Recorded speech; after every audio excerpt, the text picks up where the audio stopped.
So this morning, outrage as New York City students are forced to stay home attending school remotely again to accommodate nearly 2,000 migrants being housed in their high school. So the migrants crisis costing New York City taxpayers at least $20 million a month, $6 billion a year coming up. That's what's expected, and set to hit $12 billion total by fiscal year 2025. So House Republican Conference Chair Congresswoman Elise Stefanik joins us now. This is your issue in New York, but also a national issue. When you're seeing the footage of these families boarding buses to go to James Madison High School, what are your thoughts? It outrages every New Yorker and every American. And if you look at the polling, Brian, 84% of New Yorkers believe that this is a border crisis, and they know it's a direct result of Joe Biden's failed policies.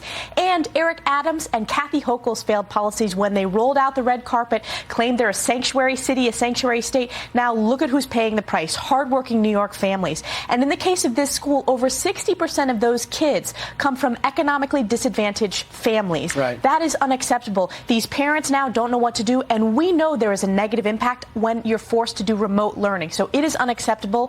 House Republicans, we passed legislation not allowing illegals to displace students in our schools. The Senate needs to take it up, and we need to secure the border. So what I just showed, I think, is so significant. You know, Park Slope, of people around the country, is pretty rich. They don't want to put these kids in rich areas where they got huge, fantastic facilities, maybe a lot more room. They stick them in working class areas. That's a tactic, isn't it? It's a tactic, but it's a dangerous tactic, and it's an unfair tactic, and it's one of the reasons why the Republican Party continues to grow. In all demographics, we are expanding our support because it's impacting real people. These crises that Joe Biden has created, number one, which is the border crisis, it's impacting and hurting hardworking families, and that's why we're beginning the process to impeach Secretary Mayorkas. That starts today.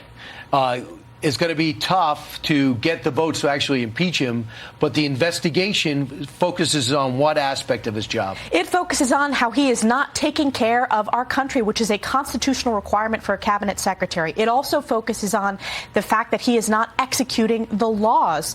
We are seeing this administration leave a border wide open, and it's not just the policy, Brian. It's people have died as a result of the policy. If you look at the fentanyl overdoses, the leading cause of death for people aged 18 to 35, that's a direct result of Joe Biden's open border. So this investigation, this impeachment inquiry is so important to bring transparency to the American people who already know this is a border crisis, but to deliver much needed accountability. Well, yeah, because it's the asylum rules and parole. When they get here, now 90% of the people who get to the border get to stay. Their court date's not for 5 or 6 years. I think you have a lot to build on there. We'll see if it'll happen. It hasn't happened since the 1880s, a cabinet official actually getting impeached. Now let's talk about something you know quite well. When you called up and asked these Ivy League presidents or these elite college presidents come up and speak, you couldn't believe their answers when it came to anti-Semitism and the lack of support for Jewish kids on campus.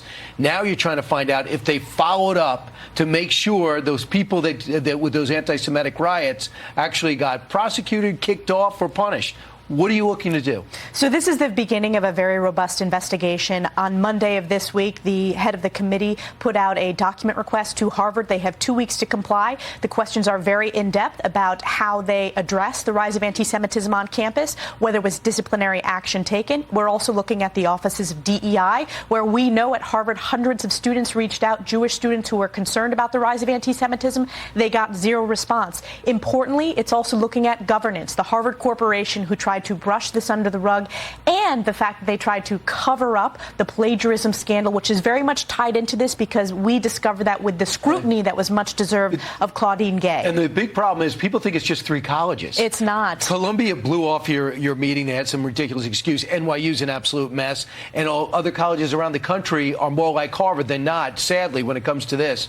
Lastly, no doubt about it, you've emerged as a national figure on pure performance, especially when you see how prepared you are for a lot of these meetings, these hearings, and the fact you're in leadership. And you've won the respect, I know, of President Trump.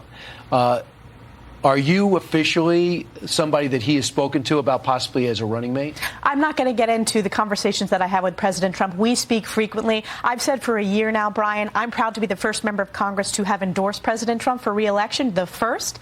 And I would be honored to serve in a Trump administration in any capacity. But I will tell you right now, we have a lot of work ahead of us. We have a lot of work ahead of us as House Republicans. We're the last line of defense between single-party Democrat rule. I'm honored to serve as the House Republican Conference Chair. And most importantly, importantly, I represent my district every single day. And look at the scandal right now with the Secretary of Defense. I represent thousands of troops from Fort Drum, the 10th Mountain Division, who are deployed in the Middle East right now. It is unacceptable that you have a Secretary of Defense who is not transparent with the White House. So I'm looking forward to being active on that issue to deliver accountability and transparency. And I called for his resignation. So you want him fired?